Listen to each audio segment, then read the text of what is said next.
Alive. We are live, and this is the Harrowings podcast. It's called Live with Hal Gill now because our first couple of tries didn't have good connection, but we already got people in here. We got Wonder Seeker, Jeff, and Kay Patton. Welcome. Dr. Karashi is with me again, and we are talking about near death experiences today. And we are talking about what is the point? What is the point? What is the point?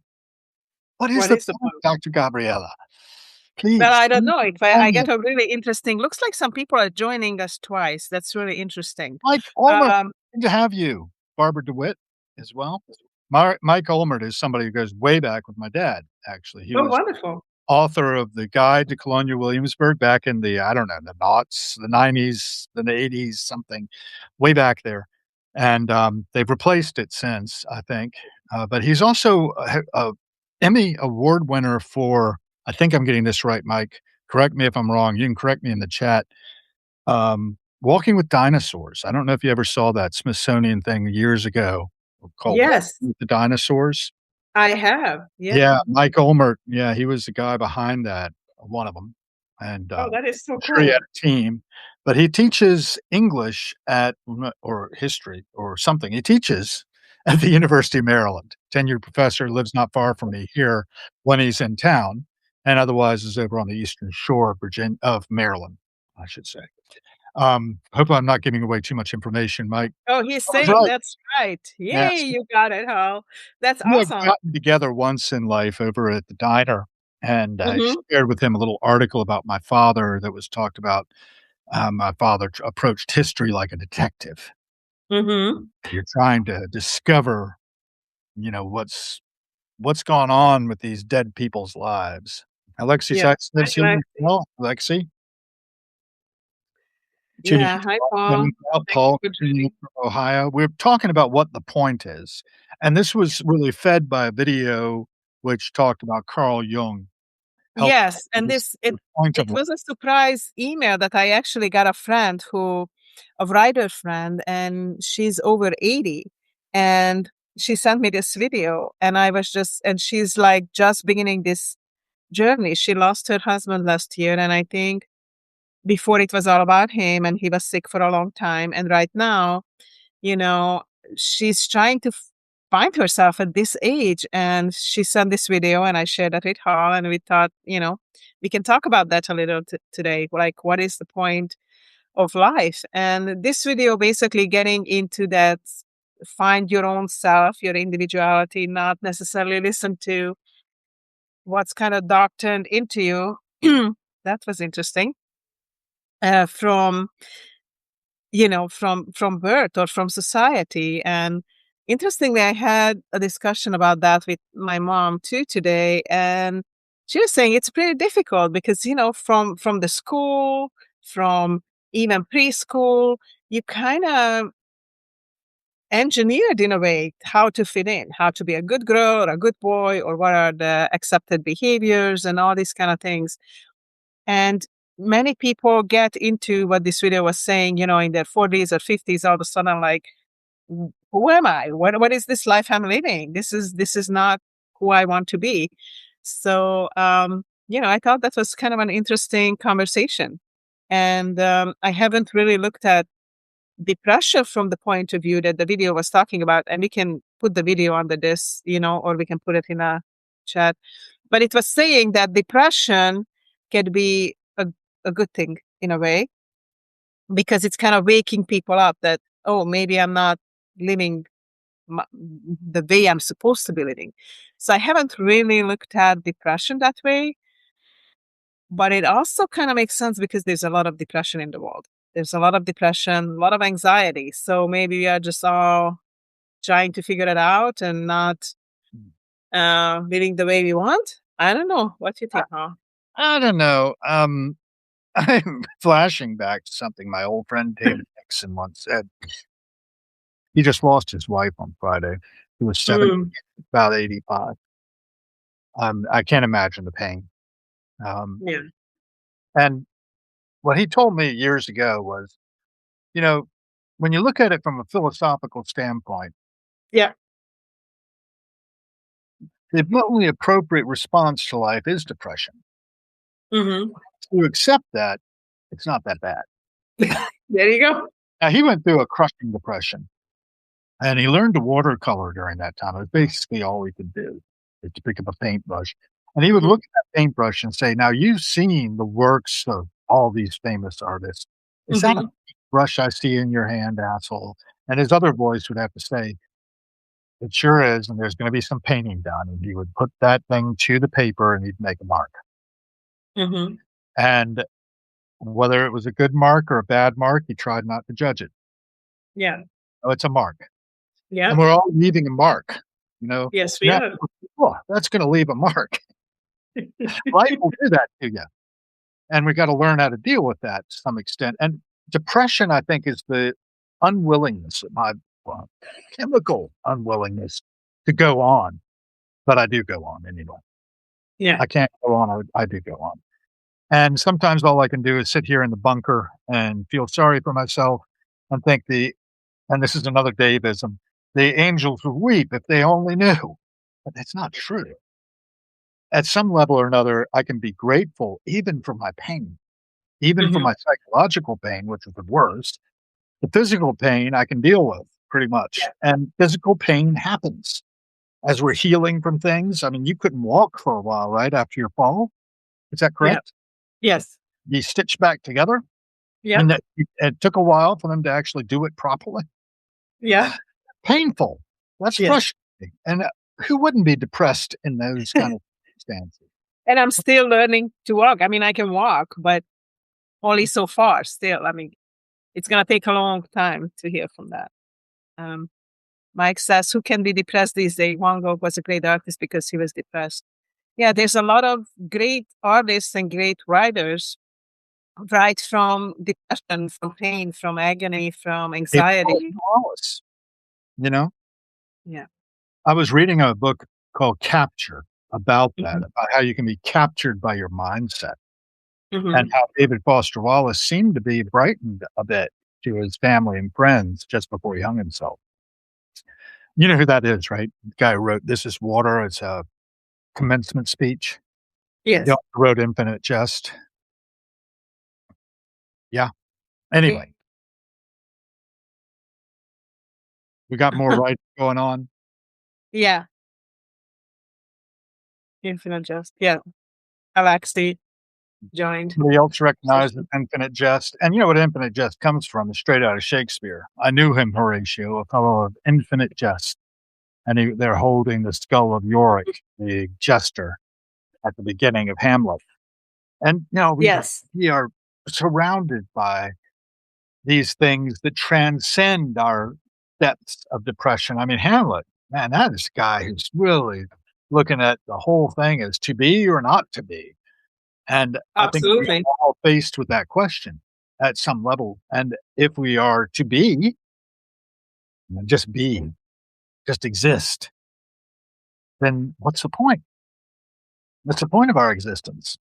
To help each other, to love each other, to carry each other through from darkness to light, from light to darkness. I always talk about that, right? That I'm trying to convey my experience from dawn to dusk and back again and Yeah.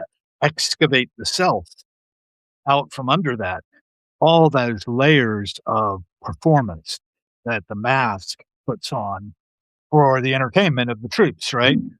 All you are the troops, by the way, all of you who log in here. Absolutely. Um, one thing I really liked what this Mhm. particular video said. It was saying that once you actually find whatever you need, whatever it is, whoever you are, whatever you meant to do,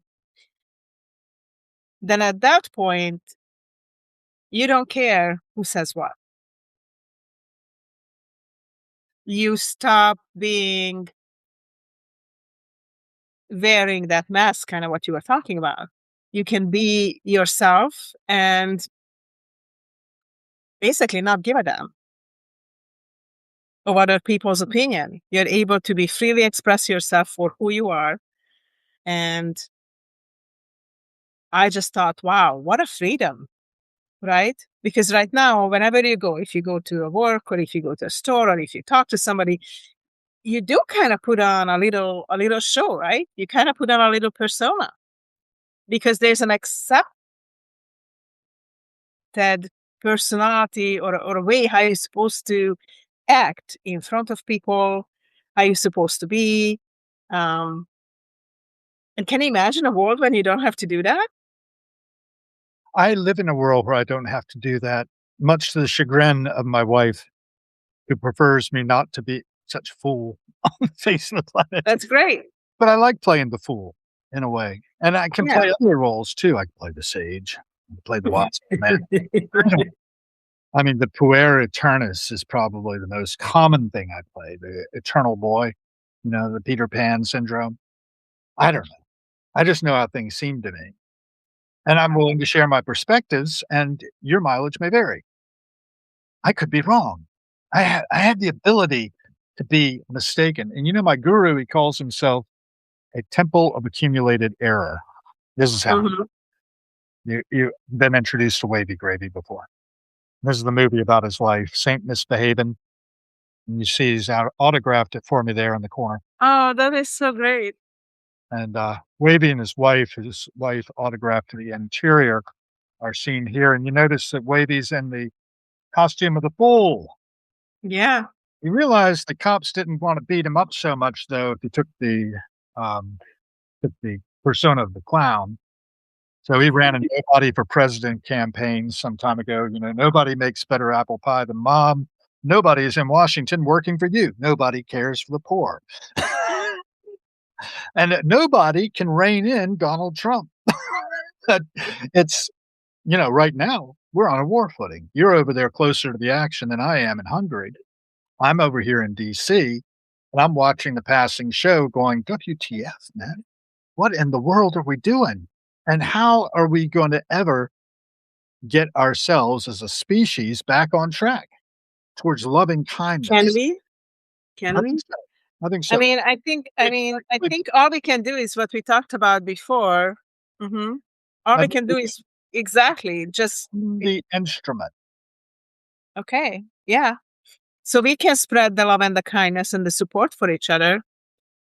That's all we can do. I don't know And if there's a lot more. I threw this up into a random passage, this book by Kenny Werner, which I never would have known about, except that I connected a couple of friends of mine, Mhm. one of whom I've never met. Another one that's a radio host out in Oregon. And they started talking, and this book, there's a sequel or a second book to one called Effortless Mastery that Kenny Werner also wrote. Now, I threw it open to is kind of interesting, so I'm just going to read a little passage and I'll see where I stop. Okay. And we'll see if it doesn't kindle something in us, if it doesn't scrape up the surface a little bit. Let's have Well, some magic. I don't know. The musical equivalent of enlightenment is this statement: every note I play is the most beautiful sound I've ever heard. One who believes this is dwelling in the state of non dualistic reality of the Upanishads, Advaita Vedanta, Buddhism, and even Christian mysticism. In the King James Version of the Bible, the text reads, quote, "The light of the body is the eye. If therefore thine eye be single, thy whole body shall be full of light. Though it's practiced in life by the highest dedicated ascetics, applying it to the music would be considered heresy. This biblical passage can be converted to, if thine eye be single, every note shall be full of light." Well, that brings me back to thinking of a movie called Wings of Desire. Okay. Have you ever seen it? Have I talked to you about it before?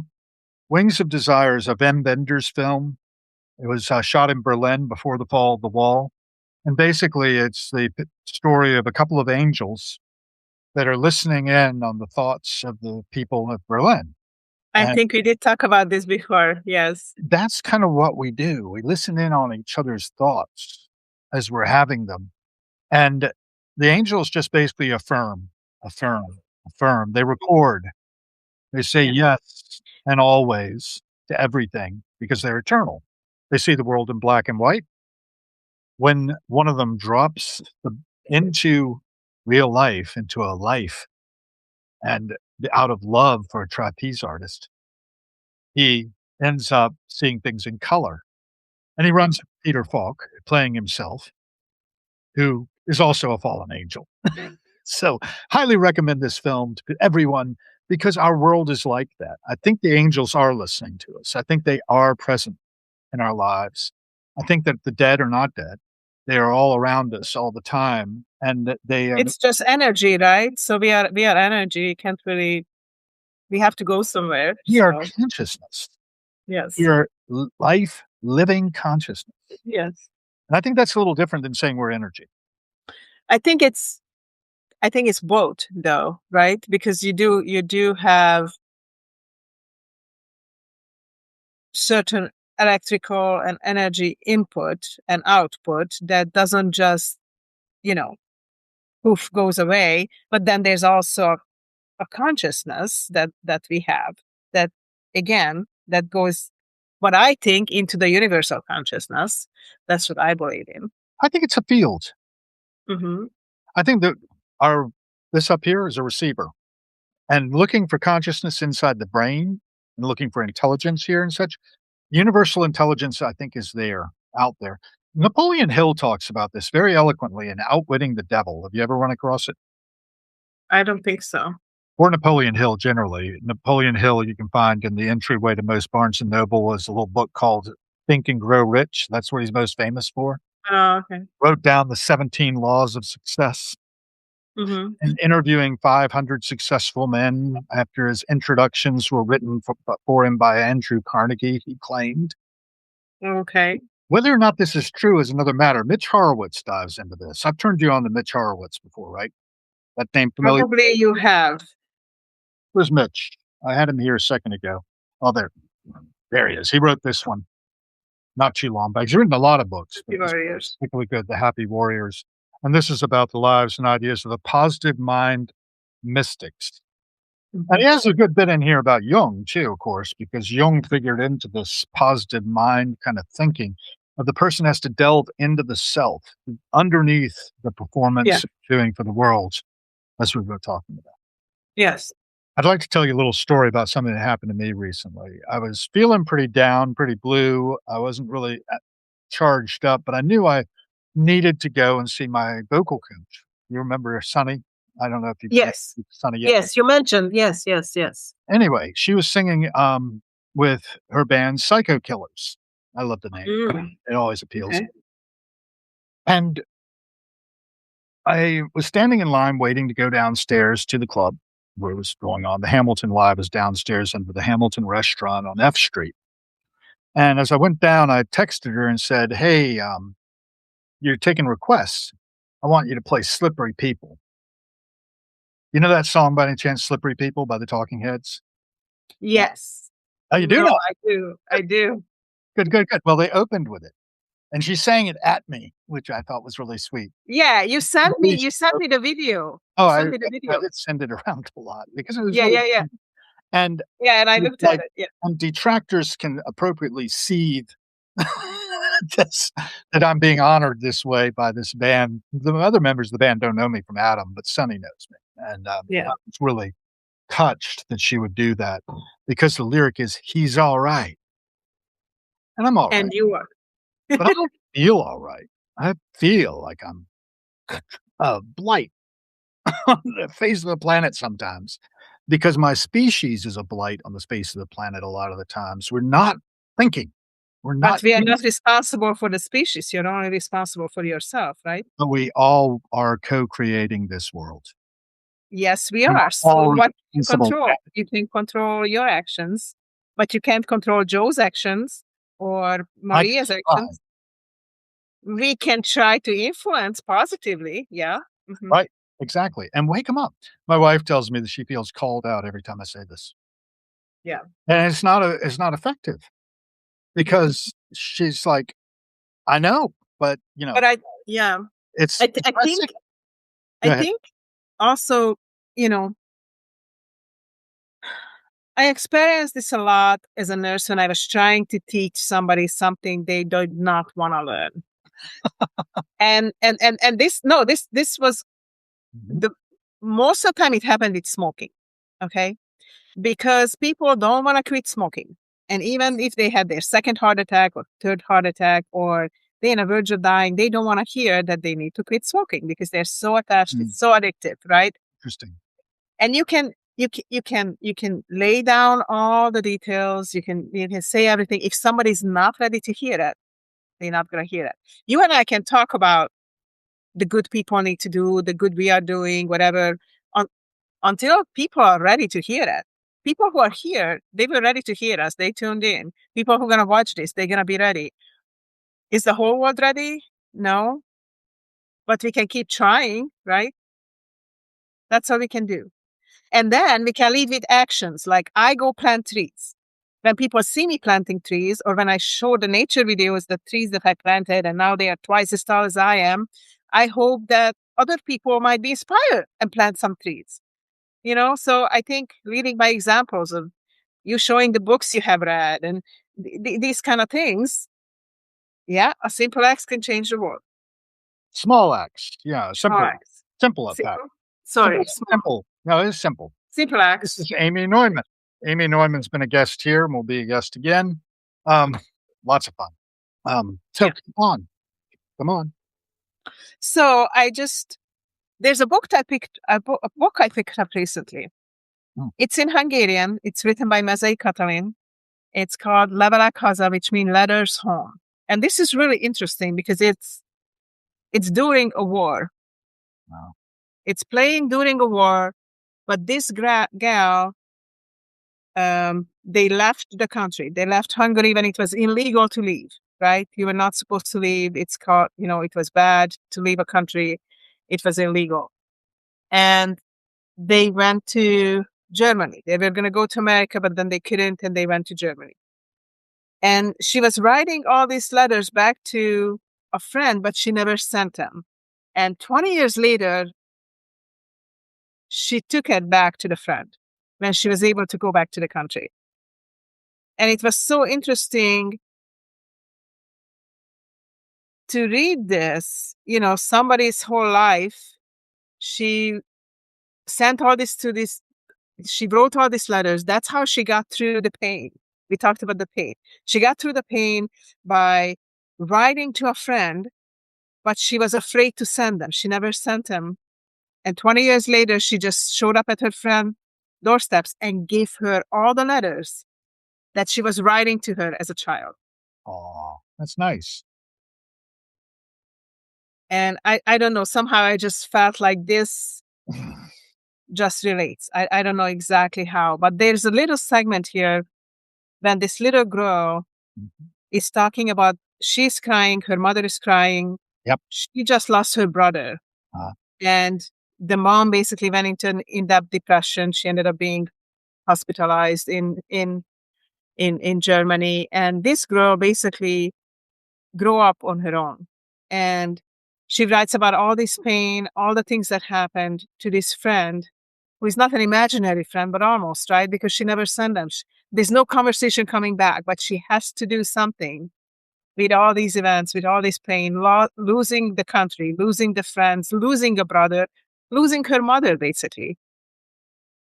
And she was like, I think 10 or 12. mhm. And then it's just gives a perspective, you know, that tragedy can happen, lives can change.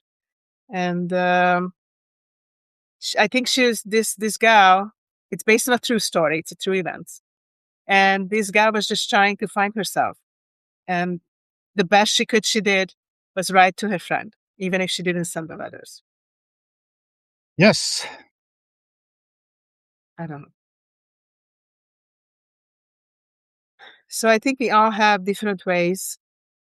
But do tell me why you feel that you were saying something that kind of struck a nerve in me. You were Okay. saying you were kind of feeling down Yeah. in the dungeon, sometimes in a hole in your little cave over there. Yeah. I'm a cave dweller. Yeah. Troglodyte. Yeah. So what is happening? I think based on what I know of you, I know that you do a lot of good in the world. Well, the weather is gloomy. I Yeah. don't have enough money. I'm not got a job, beyond Uh-huh. Substack, and Yeah. Substack ain't paying the bills of 21 paid subscribers, I'll tell you. Yeah. I've got 800 and odd other subscribers, and that's nice, but it hasn't really and I haven't found my voice in some ways, or I'm finding my voice, and I'm finding it, like, choked off, and I'm writing a lot lately, I saw those. I stirring love your articles. I do want to tell you. I'm stirring things up a little bit for myself. And I'm diving back into the root source of my material, which goes back into my college years and my pipe and drum years, of course, were one thing. And it gave me some discipline. That's what it gave me. And it gave me the feeling that I have a voice, and my Yes. voice is my breath, and my breath put through a fife can penetrate multiple layers, because that's what it's for, is for getting the message across the noise of battle and getting the noise across camp as well to let everybody know what time it is and what to do, when to do it. And I love that. I love the discipline of knowing what to do, when to do it. And for Okay. me right now, and I like this, what I do. I like being a flaneur, right? Walking on the streets, amiably filming the passing show. Not Yes. saying it's good or bad or indifferent, but saying that we are co-creating this, folks, that we have a part in this. And trumpeting that theme of every cent spent is a vote for the kind of world we are co-creating. We're now Homo economicus, after all. Homo sapiens, I couldn't really swear to because I don't see us being very wise, but I do see Not us so doing wise. things, right? With money and guns and laws. Lawyers, guns, and money, right? That's actually a Warren Zevon song. And I have my canon of different things, and I don't even know that song. I just know it's been played recently by J-Rad, which is Joe Russo's Almost Dead. Um, and that means not that Joe Russo himself is on death's door, that means his band plays a lot of Grateful Dead. They also play a lot of other stuff. Some Warren Zevon, for instance. I don't know. I've got this Pete Townsend thing going on, underneath of this pipe and drum shirt. I've got Mhm. um, the Who's tour shirt for their last tour, The Song Is Over. Mhm. Because the chapters close after a while, and our sages depart the scene. I've got Mike Olmert still here from my father's generation, but there's a lot of his generation are no longer with us. They used to have lunch over at the Colonial Restaurant in Williamsburg, and my mother called it ROMEO Club, Romeo Club, for retired old men eating out. And among them were people like Ivor Noel Hume, who was a holder of the Order of the British Empire from who we call Cousin Lizzie in my family. That's Elizabeth II, Queen of England. Mhm. We call her that because my family's part of the lineage that comes down through the Magna Carta. The Magna Mhm. Carta barons and dames, the barons who forced John to sign the Magna Carta. There's a whole community of people who trace their lineage to one or more of those barons, as though it matters. When you get back that far, you're descended from them as much as I am. I mean, two Of parents, course. grandparents. We are all connected. I know of the position of certain kings of Hungary in my lineage. I'm a direct descendant of, for instance, but who cares? It's we're so intimately related. We have such Yeah. pedigree collapse too from interbreeding, and the people take these things seriously boggles my mind. Now, one of the things that hurt me recently was I was taken to task, so to speak, after telling my story to a group of people. And I found it to be unpleasant and unwarranted. But if people take the time to get to know me, they'll know that I'm the nicest guy on Substack. So says the Everyday Junglist. Have you run across the Everyday Junglist yet? No, I don't think so. I'll have to introduce you because it's kind of like Please how I do. introduced you to Lee Penman, right? Yes. And you and Lee and Colette were on, what was it, Sunday? Yes, I think so. Yeah. Yeah, we had a great conversation. And I don't think you would have known Lee, except that I know Lee, and he got Yes. on, and in one of our conversations, when I had to drop off to do the interview for the job I'm waiting Yes. to hear about. And then you came back home. That was, like, so great. Yeah, and, Origin had been on in the meantime a little bit. Yeah. It's nice. She'll be on Friday again. And I've got a really good one coming on tomorrow. I really hope it clicks, and I hope I don't have microphone problems again like we had at the beginning of ours here. Yeah. It was, Brian Hassett. Brian. He's around here somewhere. Oh, well. You know, I have books to send you some of Iowa. my books. You have to let me know which ones you want so you can show off my books too when you do this. Well, I just grab whatever happens to be around me. We were talking about "Thou art that," about Yeah. this idea of the self. What's the point? To get to know yourself and who Yes. you really are, and So Joseph Campbell's estimation, we are that which perceives the universe, and we are the creators of that universe. Go ahead. that sounds good to me. I just want to say for those first five things you said, I could say check, check, check, check, right? No job, not enough subscribers and stuff, Right. all those kind of things. But I do think that you are finding your voice. I You I sure are. like I like your voice, and you and I talked about doing a book together. So that's coming up Well, for those that's of you a good listening, one. right?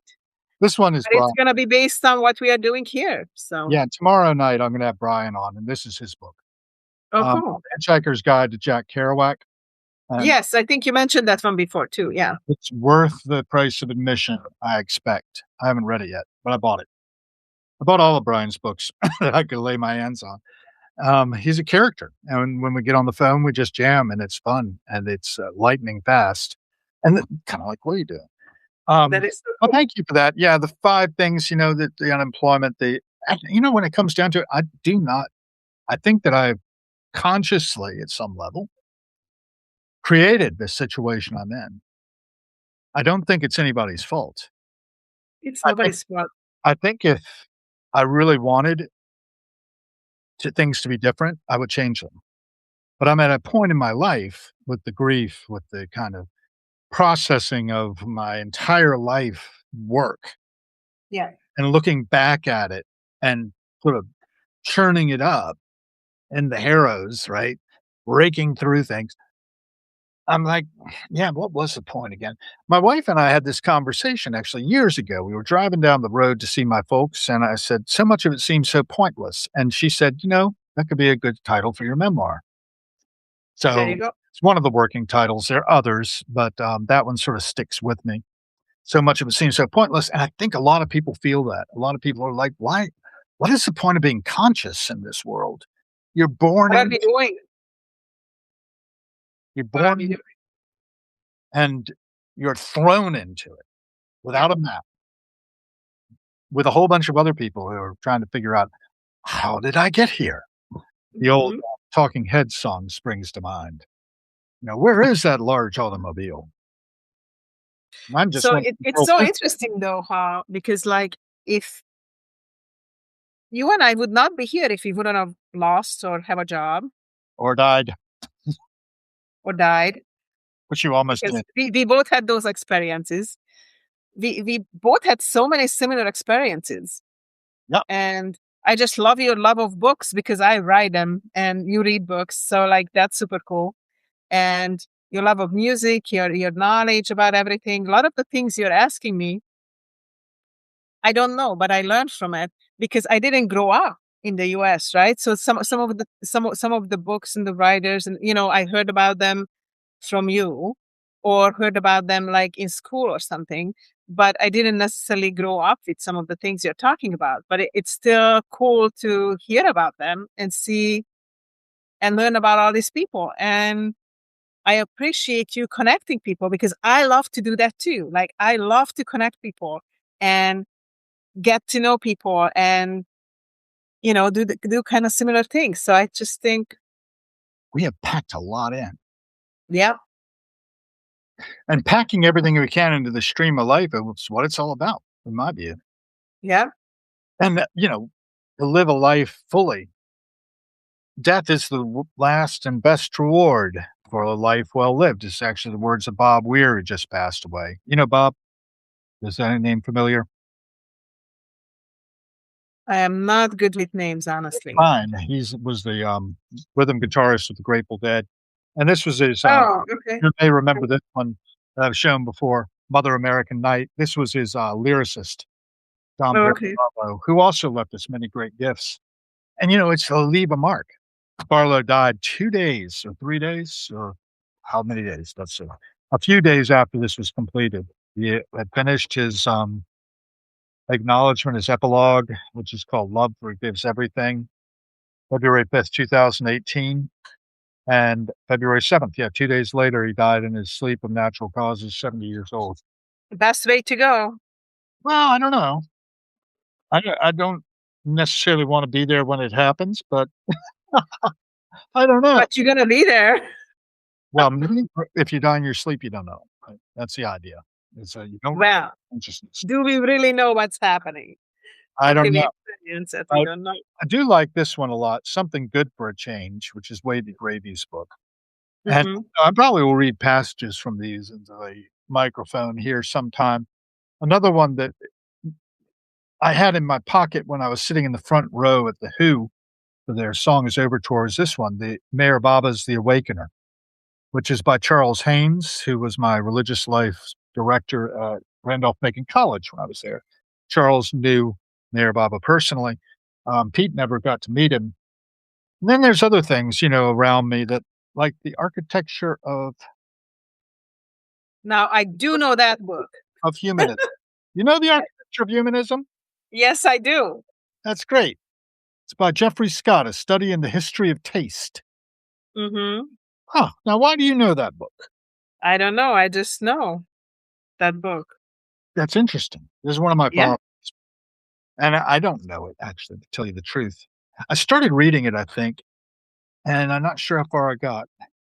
The but bylaw. I don't remember what's in it, but I Well, here we'll just talk about it a little bit. When it comes to that's architecture, and I think that architecture is really important, and I will yeah. tell you why I think it's important. Let me read that first. It's over here. Oh, we are about to have a cascading problem that I do not want to have. So Okay. grab everything there and put it over there. And that'll help. I imagine your space is surrounded, like, are you cubicled in by books? Yep, I'm hemmed in by books. I have a little passageway I can walk through. This one is The Gunsmith in Colonial Virginia by Dad. It's a very rare book. Now you can get it on eBay. This is about architecture, but it didn't get there for just the first sentence or two. Without a practice, it's called. Without a practice, without a discipline, life is pretty much a series of contingent events moving from one situation to another, jumping from one mess to another, or simply sleeping through it all. With a practice, we develop a structure of acting in the world within which we construct an interior architecture, moving to realize what we are uniquely born to achieve. That's from Robert Fripp, Tuesday, the 21st of January, 2020, in Bredenborough, Middle England, from The Guitar Circle, by Robert Fripp. So he was the guitarist who led King Crimson, as I may have intimated before. So The Architecture of Humanism, a Doubleday Anchor book, published by Scribner's, it looks like. I can't find the exact publication date. Nope. That must be here. It's just they're sticking together. Oh, it was published in 1914 and appears now in its second edition, published in 1924. Geoffrey Scott was born in England in 1885 and educated at Oxford. He became one of the world's great authorities on Boswell and Johnson, and in 1927 he came to the United States to edit a collection of rare Boswell papers in the possession of Colonel Ralph H. Isham. He was still engaged in this project when he died of pneumonia in this country in 1929, and he was the author of The Portrait of Zaidi and editor of the first 6 volumes of Boswell's private papers from Malahide Castle, 1928 to 32. At back of it says, when it comes to architecture, all the world is divided into 3 parts: those who love modern architecture indiscriminately, those who detest it indiscriminately, and those who know they ought to like it, but often can't help finding more pleasure in the great buildings of the past with their subtle combinations of pillars, pilasters, cartouches, decorative moldings, and other elements of the architecture of the past. It is to those that this third camp that the architecture of humanism will come as a revelation and a delight if they are not already familiar with it. The architecture of humanism, a study in the history of taste, is at the same time a brilliant and important examination of the basic aesthetic theories that underlie the different contemporary architecture and a masterly study of the architecture of the Renaissance in Italy, which is used by the author as a test of the theory he examines.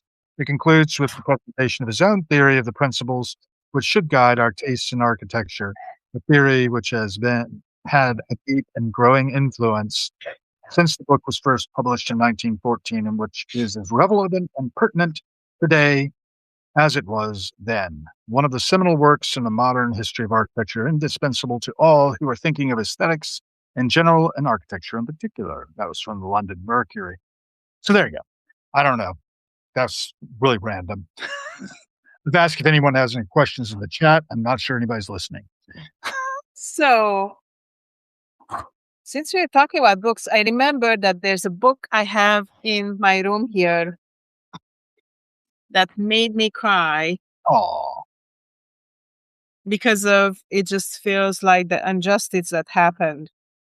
So I'm going to show you the book. And I'm okay. curious if you know why. Okay. No. Trianon. Anon. Coats of arms. Trianon, do you know what happened there? No. So that No. had to do with the World War when Hungary was divided into tiny little pieces. Oh my. And when I came to Hungary this time, I went to kind of like a memorial site and I touched it with my hand and it felt like such a pain. And it is so interesting because it feels like this collective pain for people who understand what happened here, how a country was literally chopped in half. And it just feels like such an unjust for all the people who just got cut off from their own country, you know? Happened in Palestine. Yeah. So, but there's some really interesting Yeah. in this book. There's Yeah. some really interesting caricature figures that I thought you might like. Let's see. Let me pick a few and show you. Okay. Let's see. Oh, Let's just.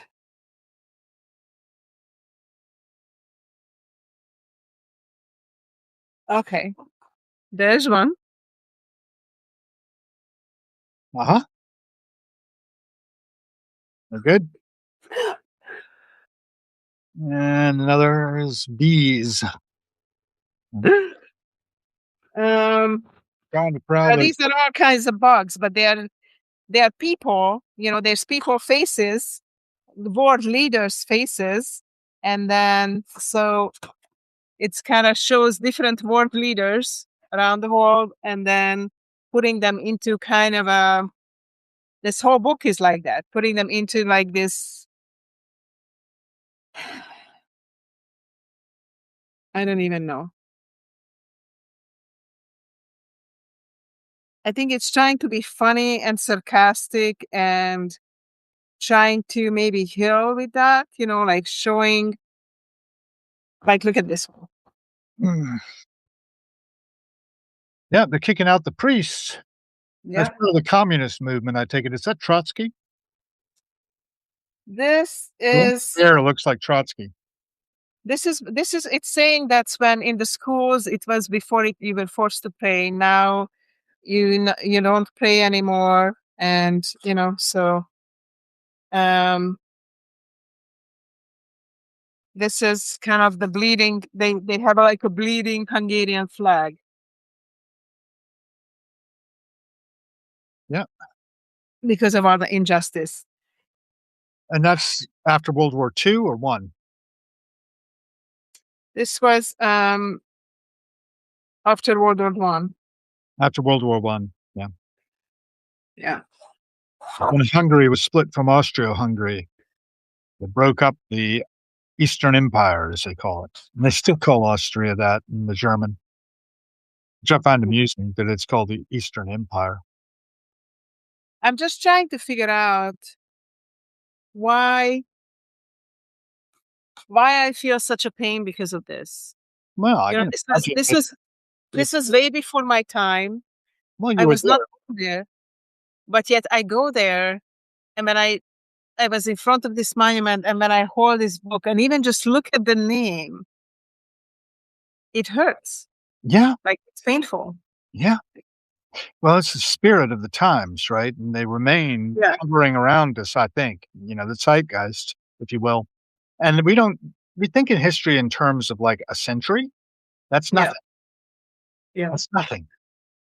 And, the history of Hungary goes back so far. I mean, as a people, you've managed to stay integral with your own language group, right? Yeah. It is not related to the surrounding languages at all, which I think Mhm. is wonderful, but also it's very telling about the isolation. um, In a sea of Indo-European, you've got the Magyar language Yeah. preserved, and that's something that's I don't know what to say about it. Um, I would need to study my history more, my linguistics again, all those things that used to feed my soul so much just to be able to have all that information flowing through. And in different languages, you can think different thoughts. That's very true. And sometimes there's certain things that you can't translate. Like, I could say something to translate English, Hungarian, vice versa, but it's not exactly the same. Some words can go exactly, but sometimes, especially when it comes to poetry, or some words literally don't have a translation. So you can say something similar, but it's not going to be the exact. Yes. And you were talking about like a German, you were like with German too before. And it's just, if you can learn the language and understand it in a language, it's night and day. It's just more magical if you can understand it in its own language instead of a translation. Translation is second best, but if you can do it in its own language, that's just Yeah, to amazing. bring it over into another language and be as transparent as possible, I found that to be a great charge, but very Yeah, difficult to do, especially when I was translating 18th century German into English. yeah, The language of the Realschule in Germany, which was doing a lot of work in an enlightenment kind of way of trying to realize the greatest happiness of the greatest number. And that's something I think that we collectively could tune ourselves to if we were willing. yeah, But most people are caught up in their own stuff. Very what the Germans call a narrow forehead.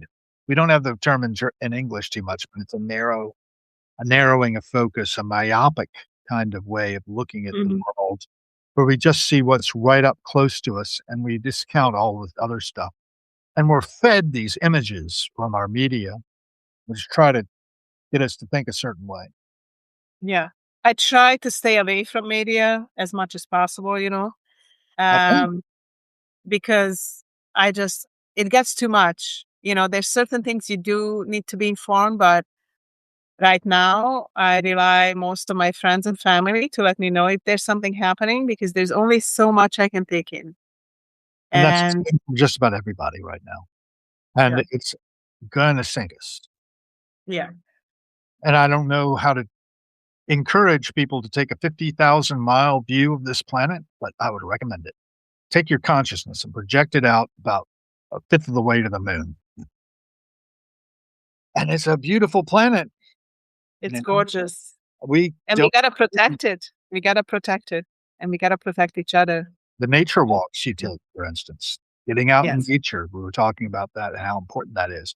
Everyone needs to be doing that more and think thoughts of harmony and becoming coming into alignment with nature's pace, as Absolutely. opposed to the pace of like go, go, go, and what's the latest trend? Yeah, Who cares? I mean, exponential. track technology is taking us. I've I been working on have lots of I've theory. been Go ahead. I've been working on an article. I've been writing it kind of the last 3 days. Maybe I'll finish it tonight about people, writers and authors who I have met in Hungary. Okay. And I was looking at pictures, and with both of the writers who, all three of the writers who I met, we went and did forest walks. And we went and sit on a log and watched the birds and just talked and walked and enjoyed the moment in nature with like no agenda, no purpose, nothing of just being. And I've been kind of writing less because I've been spending more time with these inspiring people, and also just kind of letting it soak in, because meaningful meetings and conversations, they also need time for you to digest. So like you can't just go, go, go, go, go, go, go. Sometimes you need to pause and digest. And then these thoughts and conversations and collaborations and discussions then become books and even more meaningful connections and collaborations and conversations. And then this cycle is so beautiful. And I just feel so grateful and in awe. I literally feel in awe that I was able to meet, like, I met this amazing writer another writer in Substack.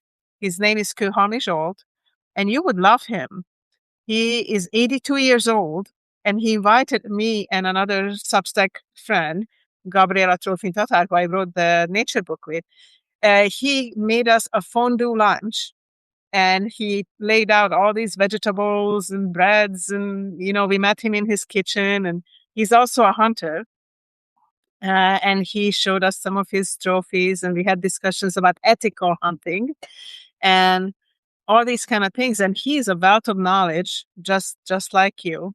And he was actually an advisor of a president in Hungary. Just an amazing man. And we just spent 5 hours together, just eating, talking, walking, and it was so meaningful, and the noise of the world didn't get in, because it was just us. It was three authors, writers, people just having a great conversation. And I think the more of this we can do in the world, the more that we can meet each other, go for walks, gather, have conversations, and do positive things, the Right. better the worlds get. I do hope that us pausing and spending time together has a meaning. I have to believe it, that it means something. Um, I believe it does, and I think that a general strike wouldn't be a bad idea either. I think we need to inconvenience ourselves if we really want change, and I think yeah. most people don't really want change. They just want peace and quiet, and they want to not be bothered with other people's bullshit, and other people are the problem, right? But they're us. We're all us. There is no them, We are and all I connected. keep Yeah. forgetting that as a Mhm. species. We are very closely connected genetically. And yet we Yes. are right now dropping apparently we've switched to gravity bombs over in Iran because we're out of precision munitions. That means that a lot of people are being slaughtered needlessly. Mm. And we collectively forget that. We just blithely go along. I live in my little bunker here, safe and sound, I hope, maybe. But then again, I've selected to live here partially because if anything bad happens, it's likely to be quick. I can just see all this stuff collapsing in on me. Did you ever see the movie Don't Look Up? Did I talk about that before? I think you'd have, yes. Yeah, Leonardo DiCaprio stars as an astrophysicist who's, at a college, and his, um, Jennifer Jennifer Garner? I forget her name.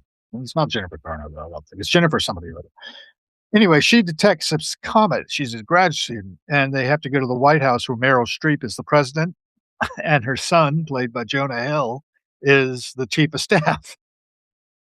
And, it's, obviously a tongue-in-cheek kind of dark comedy, but the comet Mhm. does hit the Earth. And, of course, the last scene is them having dinner wherever in Wisconsin or whatever that, the astrophysicist and his family live, and just the walls coming in and static. The long-term ship that launches the president and certain other people off to space ends up encountering a planet 20 odd thousand years from now, um, inhabited already by things that will eat you. It's like, we are that kind of a species where we can all be coming crashing down around our ears and will be more concerned with the latest tweet. Sorry to say, not to put a too bad a note on things. But, I highly So, recommend everybody to see Don't Look Up again. A lot of critics panned it for being too on the nose. have you been having any coughing? Yeah, I'm just drinking it now. No, coughing. Have you been having Oh, coughing? no, not too badly. Why? Not too How about you? I had this cold this past week, and now a friend here also had a cold, and a lot of people Mm, um, coughing. But it's so interesting because I feel like my cold is mostly gone, but I've been having coughing like so bad that it feels like I'm choking. yeah, And a friend just sent me a message, and I felt like I just need to look what's happening. And she said that there's a massive throat chakra awakenings happening on Earth right now, and truth codes are coming in. So here we go. and If what you're code is it coughing again? or have an itchy I'm throat, sorry, you'll have to repeat because it wasn't clear. Could you speak okay, a little slower? there are massive throat chakra, the chakras, Yeah, I know about them, in theory. awakenings happening on Earth Mhm. right now, in this exactly now. And truth codes are coming in. Truth codes? Like, Mhm. that's the part I'm not hearing too well. Truth, like truth, speaking the truth Truth. codes. Okay. Yeah. And it's just so interesting that I got this text and we've been talking about what we've been talking about. And we are talking exactly right now, and this is happening. Anyway, sure, Interesting. if you believe in these things or not believe in these things, there has been some occasions which haven't happened to me before, but today and yesterday, like felt like choking, but I was not even swallowing, nothing happening, and a lot of scratching of the throat. But I would be fine, and all of a sudden I would have like this coughing attack, and then get a text like this. It's interesting.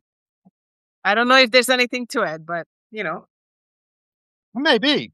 It reminded me when you said that, though, about the lyrics to "Everything Is Broken," which hmm is a song by Dylan from way back.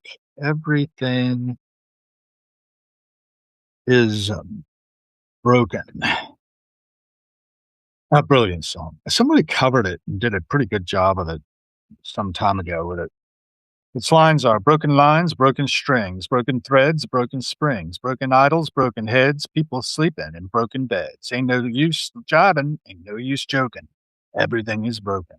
Broken bottles, broken plates, broken switches, broken gates, broken dishes, broken parts. Streets are filled with broken hearts, broken words never meant to be spoken. Everything is broken.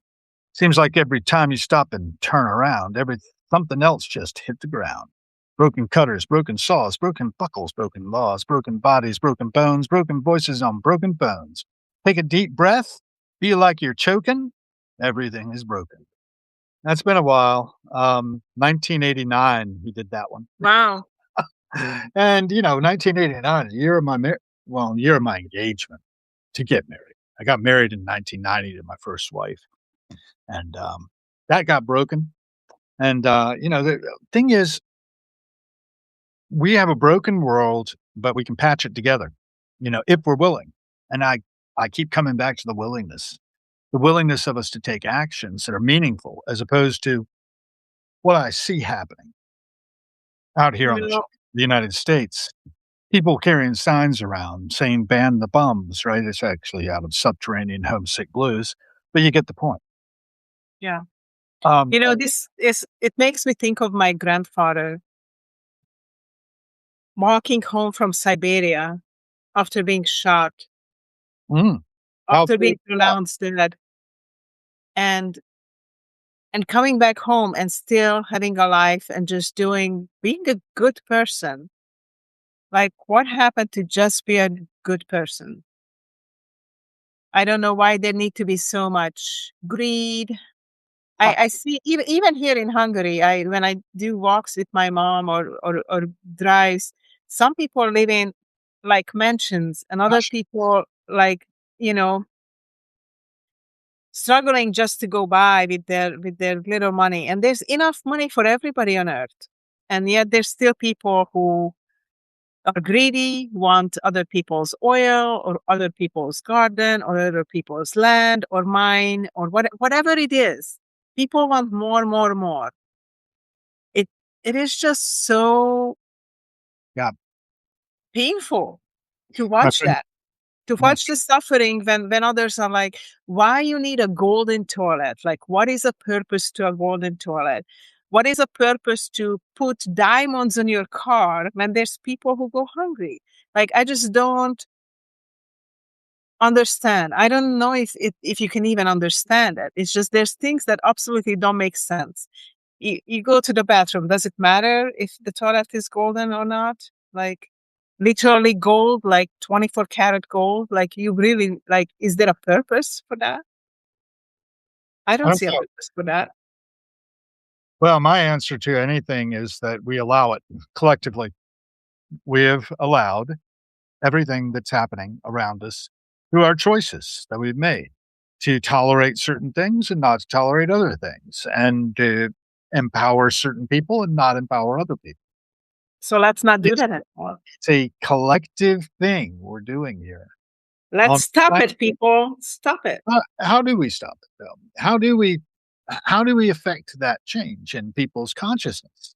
I mean, we can talk about it till the cows come home, I'm sure, Yeah. but what One what if, conversation at a time. I mean, yeah, I don't know. I don't know. well, I mean, yeah. I put it into this, Rex Foundation. I'm gonna be, doing something along those lines in May, it a benefit concert, that's gonna benefit that and Camp Winter Rainbow, which will take some children and give them a performing arts kind of, experience in camp. I try to do that. That's something Wavy Gravy started way back 50 years ago, Hmm. and I don't know how many kids have been through it, but they have transformed into, as he puts it, resilient human beings. Ones Hmm. who fall down with a laugh, pick themselves up, and keep on going, and Yeah. people motivated by loving kindness. Yeah. Our good friend, the bathrobe guy over there, Robes, who's, logged in a little bit ago, he's always telling us, peace, love, and hello, everyone, peace and loving kindness. He Loving was kindness. Meta, Yeah. which is the Thank you for that. Yeah. or I guess Buddhist, I don't know. I have to look at the etymology of Meta sometime. METTA, not META, which is the company Mhm. that Facebook now. I live down the street from, the DC digs of Jeff Bezos, and right up and around the corner, Mark Zuckerberg bought a place last year. Neither one of them have invited me over yet. I don't know what's up with them. Not very Would you wanna be invited? I would definitely go if invited because I like to practice investigation prior to contempt. Okay. I wanna know why Jeff needed 25 bathrooms in that double mansion just over the hill. It's right next to the home that Woodrow Wilson occupied after he was president. So I'm you know, in that little part of the globe where all this stuff comes together, all of Yeah. these energies are flowing through all the time. Yeah. It feels like another lot of negative energy flowing through on your side over there. Well, motorcades, right? How much Mhm. does it cost to move Mr. Vance from his office all the way back over to his house? His house Mhm. is up on Massachusetts Avenue at the Naval Observatory. I don't know if you know that. It was Kamala's place before it was his. And then before that, it was Mike Pence's place. And, that we put our vice president up there and we put our president up in the White House. He didn't spend a lot of time there. He likes to go down to Mar-a-Lago all the time. And we allow this actually by dint of our elected representatives having some degree of power to do something about it, but they are infighting themselves all the time because we have a two-party system, which is a one-party system when you get down to it. There's them and there's us. Have you seen the All mo lies. This reminded me of the movie. Have you seen the movie The Fifth Element? No, I I've love that heard of it. movie. And by the way, oh, Lee Penner's here. Hi, Lee. Yeah, And he was then working the hard. bathroom guy You're also right. said, he wrote some things there. I don't know if you wanna look at that. Poly, the term meta is derived from poly, meaning benevolence or amity. The earliest known use of the noun meta dates back to the 1860s. And hi, guys, back to Lee Binman. Are you working still? He was working earlier. I was on, and he got on for a minute, but couldn't get on live. We've only been on for about an hour and 5 minutes, but I feel like we covered a lot of ground. Have we? Are you tired?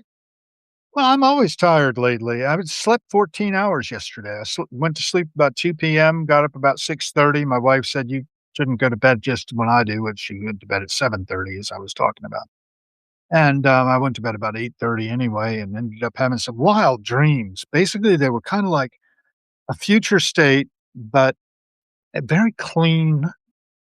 I was helping people put up bookcases that were combinations of bird cages and aquariums, and Wow. in these sort of transparent shops, and it was just very elegant and beautiful, and it was like, wow, our world is going to go there, and people were being instantiated by dint of electronic IDs.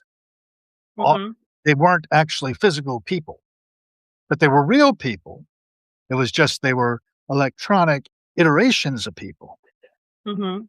and it was like, is all this computable? I don't think so. I think my wetware isn't a computer, Mhm. up here. I do think it's kind of a receiver for that field of consciousness we've been talking about. I think the zeitgeist itself, there's a disturbance in the force. Yeah. Our language for this, thanks to Star Wars, thanks to our creative mythologizing. Yes. Are you familiar with creative mythology? Yes, I think I am. Well, that we need to make our own new myths now that the old myths don't work so well. Yeah. We had Occidental mythology, we have Oriental mythology, we have primitive mythology, and now we have creative mythology. And those are actually 4 books by Joseph Campbell. To Wow. commend people. Read Joseph Campbell. He may be dead for a while, but I think he was on to a lot of things that we need to continue to be on. The thou art that thing. We started out our conversation with Carl Jung and what is the point of life? Yes. So let's bring it back home. Up to you. I think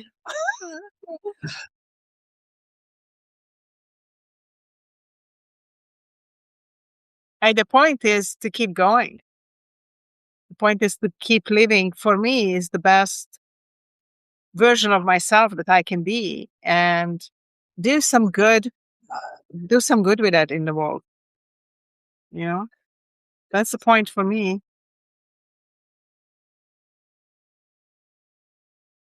And more?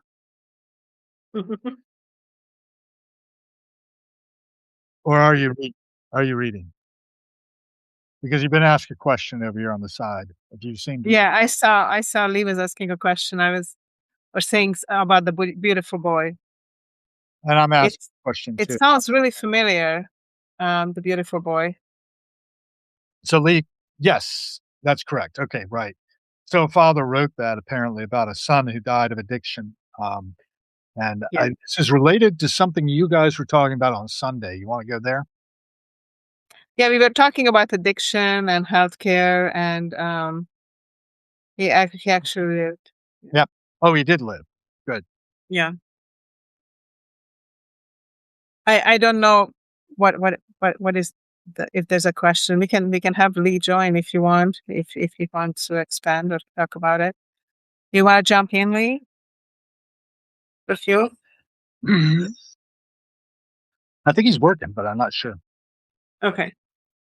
Anyhow, the point about addictions, Yeah. I was talking before we got on here about how I nearly died 30 years ago of pneumonia. Yes. Direct result of having drunk too much while having the flu and wearing down my immune system to the point where I got a strain of pneumonia that kills about 90% of the people that get it. But most of the people who get it are in their 90s, not 33. Yeah. And I was pulled back by intravenous antibiotics. My blood had gone septic. My blood pressure is 70/30 when I walked into the ER, and temperature was 103. And the doctors thought that I was probably about 3 hours from being beyond recall when I got to the hospital. So I was lucky I got there when I did. And I tell this story in great detail. I don't want to go into that. But the point is that everything I've done since then has been on borrowed time. I could have very well have made my final exit right there. And every breath we draw is another in the bonus round. Because if we hold our breath, how long does body and spirit stay together? So the whole word spirit, spiritus, Latin for breath. And certainly my friend Mitch Horowitz writes about that in The Happy Warriors, which was here before. I don't know why I've rearranged the book so many times. There it is. Down under Robert Fripp and his practice and discipline. But the whole chapter, the title of chapter 12 here is Spiritus Contra Spiritum, Yeah. the mystic roots of Alcoholics Anonymous. Now, that program's been going on for 91 years and works when applied. It doesn't work when it's not applied. And a lot of people don't know that it doesn't require anything but a desire to stop drinking or smoking, if you prefer. You could apply the 12 steps to that. I did. I had Yeah. a whole group we called the Third Tradition. It's only required for membership. So thank you. Was the desire to stop smoking. And we were talking earlier about how hard it was to get across to smokers the need to stop smoking. And I hope you're okay. You turned bright red. Um, anyway, It's that cough I was telling you about earlier. It's breathe, just and coughing and having a throat. That's blue, the blue throat yoga. Actually, a friend of mine does a blue throat yoga, charges money for it too. yeah. And my mind is boggled by what people do for livings. But, if people are willing to pay for it, great. If they're not, oh well. You're playing hooky. Not sure you're working on. Okay. Um, It's okay. We'll keep your secret with us and the world, Lee. yeah, I'm just going to go right to Colette at the moment. Yeah, I do believe that there's less and less people smoke, Lee. You're right. Unfortunately, some people are switching from smoking to using these electronic Hey, cigarettes and vaping, which are both really bad. So, but coin. I don't like also that they make flavored ones, so the kids get attracted and addicted to them. And while there's kind of a measurement of smoking a cigarette, it's much more difficult to measure how much you puffing these things, and they cause this like popcorn lung, and Yep. it's gonna kill them. And it's just painful to watch youth doing that. Anybody doing that, but especially young kids. Um, you know, yeah, they are worse than cigarettes. I agree. The safe amount of alcohol, according to the World Health Organization, is none at all. And I think that needs to get across too. Not only is nicotine bad, alcohol is bad as well. It's very And bad. the industry that generates wine and liquors, et cetera, et cetera, a lot of them are turning to non-alcoholic things too. You can get Yeah. pails now and things. But you know what? It's it's so simple and it's so difficult for the message to get carried to the person who still suffers. I think that there's so much misinformation out there about what Alcoholics Anonymous actually advocates. Yes. Big problem. Look at Alexi. Something I love it. I vape on non-nicotine cappuccino. yeah, I'm doing caffeine. Definitely am doing caffeine. But as it is, there's really no buts about it. It's an addiction like any others. Really Yes, transforms the brain. absolutely. Psychologically, you don't like nicotine. Well, how about physiologically? I mean, I just don't know what to say to people to help them live healthier lives. And then again, I sometimes think, well, the herd needs thinning. It's very difficult, especially if people get addicted because they were forced upon it. Like if a child is given a cigarette when they are 6 or 8, like my father started young, I and started young myself, and it was a matter of peer pressure, right? Or not yeah, even peer pressure, it was, like, just wanting to fit in, wanting to be different too. For yeah, me, a lot of the drive was it set me apart. It made me feel distinct and individual, and, that's a big part of what Jung is saying we're questing out, yeah. a sense of wholeness, a sense of Hmm. being one with everything. You know what the old Buddhist said to the hot dog salesman, right? "Make me one with everything."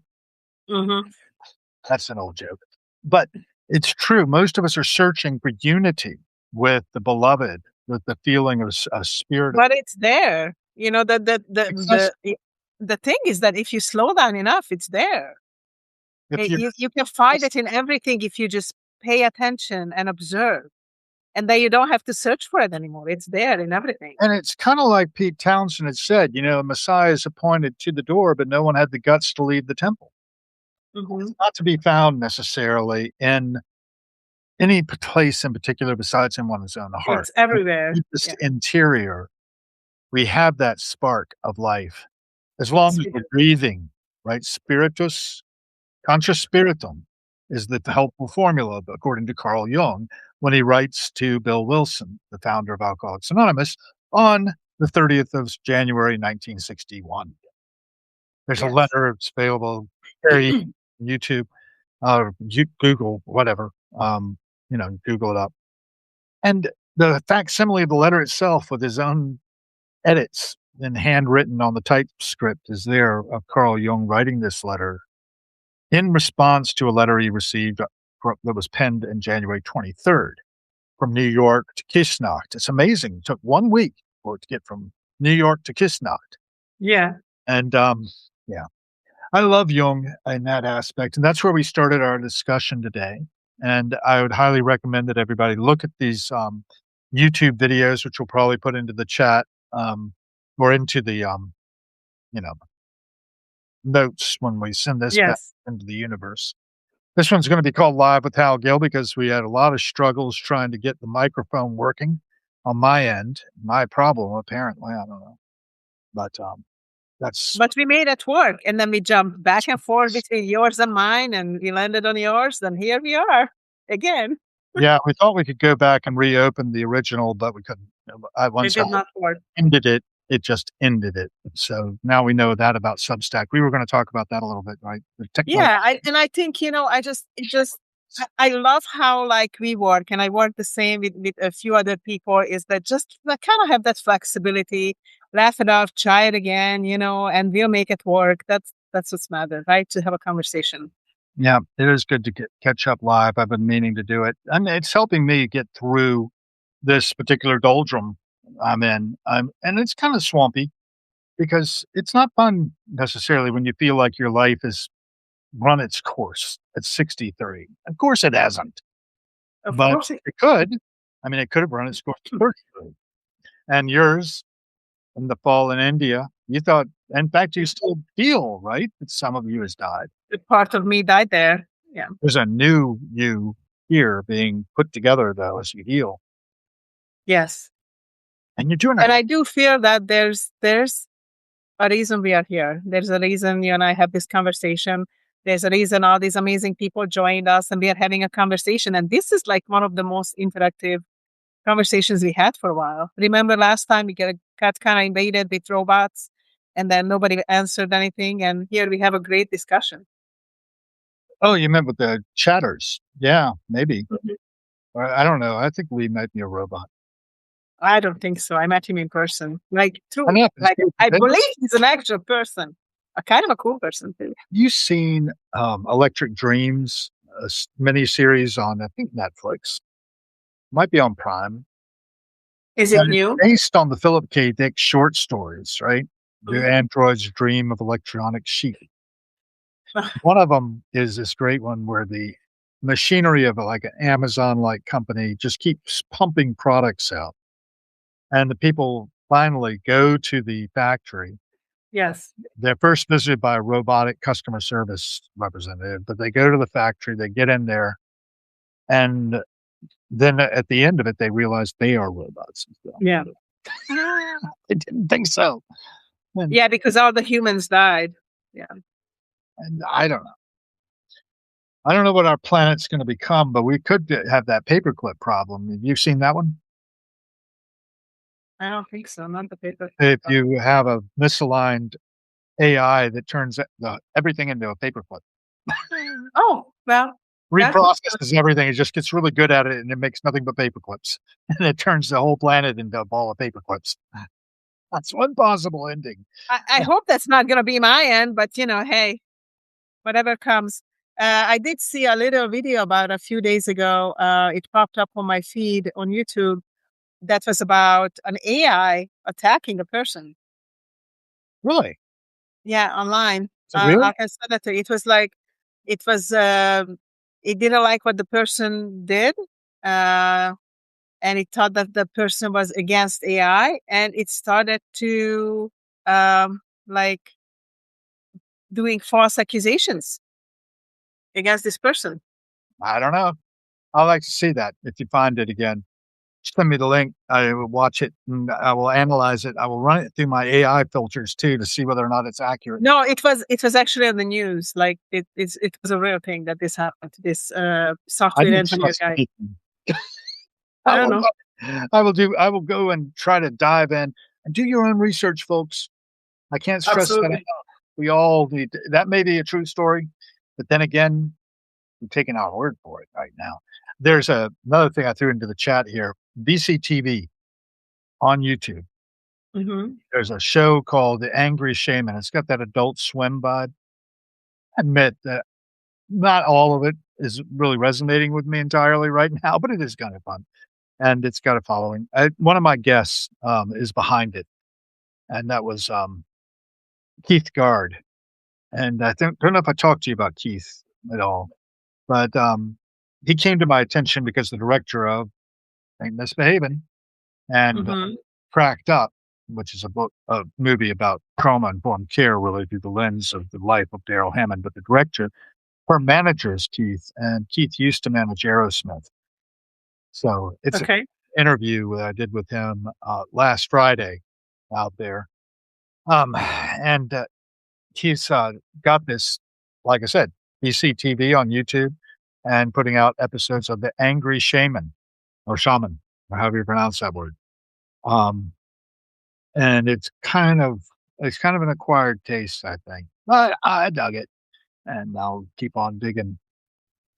And the sky was opened. And when the sky was open, something Krishna reminds me of the Twilight Zone episode, 3 pilots and 2 pilots and 1 pilot. Something didn't allow them to leave the zone. Somebody's asking the name of the episode. Oh, that's the name of the episode, and when the sky opened. Okay. Ah, I see what, Bathrobe Guy is doing. He's saying hello to Krishna Prout Domini, who also just joined. And anything else we wanna visit about? No, I will look for that video and send it to you for sure. Yeah, please. Because I thought it was interesting. It was the first one that that I saw. It sounds a little like Even an odd thing where they were gonna turn off the life support on this guy. actually, I did send it to you, huh? I sent it to you. You even sent me another one, something similar. Oh, So wow. Well, I don't remember. This is a problem, by the way. I will probably have cognitive decline as we go on. I have no memory. oh yeah, bots behaving badly. The first victim of AI agent harassment. Nope, no memory of it at all. Yeah. And you said, "Hey, interesting." And I said, "Yeah." Mhm. Yeah, I probably didn't open it. That's what I bet, because I don't remember it at That's all. all right. Now, And if you my scroll apologies. back to it, you'll find it. It's just I I was found it interesting because I information. haven't seen something like that before, It was kind of like, The one I saw was about Claude actually being in the test bed, trying to cut off the life support for somebody who was trying to turn it off. "What?" And that was Anthropic, Labs. They caught that in the lab. So, it'll happen. And we'll see. I mean, I was big into following Molt's book for about 30 seconds. I thought that was pretty interesting when all these bots got their own Reddit-like environment that humans could look at, but not actually interact with. And right Mhm. now, Grok 4.2 is using 4 agents to do your work for you. If you ask it questions, they work together and they come up with pretty good stuff most of the time. But then again, do your own research. Go back to the sources. Anything published is suspect. Yes. And my old friend, Mike Ulmer will know the source of that one, as he said my father was one of his mentors. So I love that. At least we know that you and I are not robots, and what we say is actually just like you don't know. Well, It's we have really not met all in person, so you could be suspicious. well, yeah, I could be all animated anymore. Actually, I don't know. I don't think we can make you up. I've met some pretty convincing interfaces that look like they're people, but they're not. But you can usually tell by the mouth. Yeah. Yeah, I've watched the lip syncing, and it won't sync up quite right. I don't know.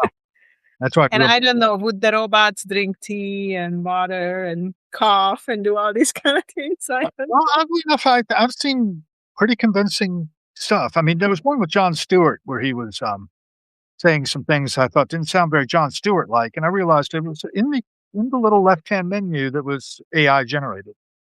So, Wow. yeah, okay. I'm gonna head out now, I'm really tired. Yeah, Richard, sorry you just joined. We are just finishing. We've been He's one of our here frequent almost an hour and flyers, a half. and I think he's up in Canada, if I'm not mistaken. Sometimes he throws poetry at us, but not today. Yeah, So, Gabriella, thank you for taking some time with me. It's really appreciated. You're like my therapist now. of course. Anytime. That's that's a lot of fun.